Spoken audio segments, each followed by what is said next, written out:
बिस्मिल्लाहिर्रहमानिर्रहीम। गुज़िश्ता से पेवस्ता बाजमाअत नमाज की अहमियत। अजीजों, आदाबुल मुआशरत को सीख कर अमल का एहतिमाम करो, इसलिए कि किसी को तकलीफ पहुंचाना शरीयत में नाजायज और हराम है। देखो मेरे अजीजों, नमाज बाजमाअत कितनी अहम है। बाज़ फुक़हा ने जमाअत से नमाज पढ़ने को वाजिब करार दिया है और दूसरे फुक़हा ने सुन्नत मुअक्कदा करार दिया है। दोनों सूरतों में बगैर उज़्र के जमाअत छोड़ने वाला गुनहगार होगा। हुज़ूर अक़दस सल्लल्लाहु अलैहि वसल्लम ने अपने इरशादात से भी और अपने अमल से भी इसकी ताकीद फरमाई है। मरज़ुल वफ़ात और आपकी जिंदगी के आखिरी लम्हात में, जबकि आपके लिए चलना दुश्वार था और हज़रत सिद्दीक़ अकबर रज़ी अल्लाह तआला अन्हु को आपने मस्जिद नबवी का इमाम बना दिया था, उस वक्त भी आप दो आदमियों के सहारे जमाअत से नमाज पढ़ने के लिए मस्जिद में तशरीफ लाए। इससे जमाअत से नमाज पढ़ने की ताकीद कितनी सख्त है वो मालूम होती है। लेकिन इस ताकीद के बावजूद फुक़हा का इस पर इत्तिफाक है कि अगर कोई शख्स किसी ऐसी बीमारी में मुब्तला है जिससे लोगों को घिन हो रही हो, मसलन ऐसी बीमारी है जिसकी वजह से बदबू आती हो और लोगों को तकलीफ पहुंचती हो, तो ऐसे शख्स को मस्जिद में जाकर जमाअत से नमाज नहीं पढ़ना चाहिए। और सिर्फ ये नहीं कि जमाअत छोड़ने की इजाजत है, बल्कि जमाअत से नमाज पढ़ना जायज ही नहीं है।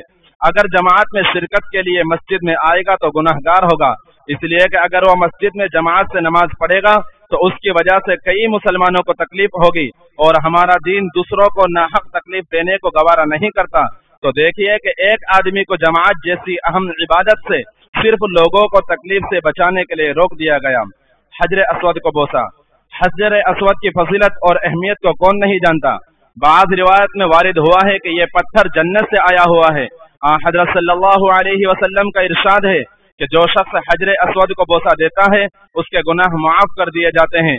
खुद हुजूर अक़दस सल्लल्लाहु अलैहि वसल्लम ने हजर अस्वद को बोसा दिया, और जिस चीज को अल्लाह के नबी सल्लल्लाहु अलैहि वसल्लम ने बोसा दिया हो उसे बोसा देने की किसको तमन्ना नहीं होगी।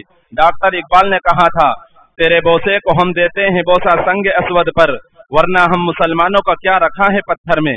हम जब हजर अस्वद को बोसा देते हैं तो हजर अस्वद पर आप सल्लल्लाहु अलैहि वसल्लम का जो बोसा है उसको बोसा देते हैं। तो एक तरफ हजर अस्वद का ये मकाम, लेकिन दूसरी तरफ ये फरमा दिया कि हजर अस्वद को बोसा देने के लिए अगर किसी मुसलमान को धक्का देना पड़े और उसको तकलीफ पहुंच जाने का अंदेशा हो तो फिर उस वक्त हजर अस्वद को बोसा देना जायज नहीं बल्कि गुनाह है, और गुनाह से बचने का एहतिमाम निहायत जरूरी है। बुलंद आवाज से तिलावत करना। तिलावत कुरान करीम एक बहुत ऊंचा अमल है।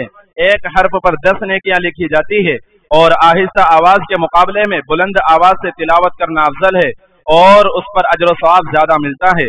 लेकिन अगर तुम्हारे जहरन तिलावत करने की वजह से किसी मुसल्ली की नमाज में या किसी की नींद या आराम में खलल आ रहा हो तो फिर ऐसी सूरत में बुलंद आवाज से तिलावत करना जायज नहीं। भाइयों, ऐसे बहुत से मौके हैं जिनमें एहतियात न करने की वजह से हम इज़ाए मुस्लिम के मुर्तकिब होते हैं। एक शख्स अभी नमाज से फारिग हुआ है और अपने मामूलात में मशगूल है, ऐसी सूरत में उससे मुसाफहा करना, गुफ्तगू करना तकलीफ दे है।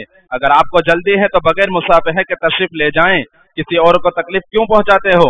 इसी तरह सुन्नत और नवाफिल की अदायगी के बीच में मुसाफहा और मुलाकात भी तकलीफ दे है। एक मशगूल आदमी का इंतजार ऐसे अंदाज से करना कि वो तशवीश में पड़ जाए, ईजा का बाइस और परेशानी का सबब है। घरों में इस्तेमाल की मुश्तरक चीजें एक जगह से उठाकर दूसरी जगह रख दी, अब किसी और को जरूरत पड़ गई, उस बेचारे को तकलीफ हो रही है। ये सब चीजें आदाबुल मुआशरत के खिलाफ है और तकलीफ दे भी है। बैतुल खला को गंदा छोड़कर निकल आए, बाद में जाने वाले को तकलीफ पहुंचती है, ये आदाबुल मुआशरत के खिलाफ है। इसी तरह उमूमन तलबा को देखा गया है कि वो दरसगाह में दौरान दर्स किसी काम से आते हैं तो इस बात का ख्याल किए बगैर कि उस्ताद की तकरीर जारी है, बिना किसी इंतजार के क्लास में उस्ताद के सामने आ जाते हैं, कोई बगैर सलाम के और कोई जोरदार सलाम के साथ उस्ताद के सामने आ जाते हैं। इस तरह अचानक खलल के दरमियान में वाक़ होने की वजह से तकरीर को मौकूफ करना पड़ता है, जिससे 10-15 मिनट की मेहनत पर यकसा पानी फिर जाता है।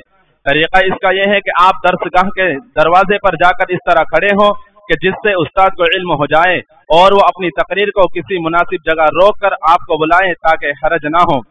خلاصہ یہ ہے کہ ہم ایسا کوئی کام نہ کریں جس سے کسی کو تکلیف پہنچے. بقیہ آئندہ انشاءاللہ تعالی.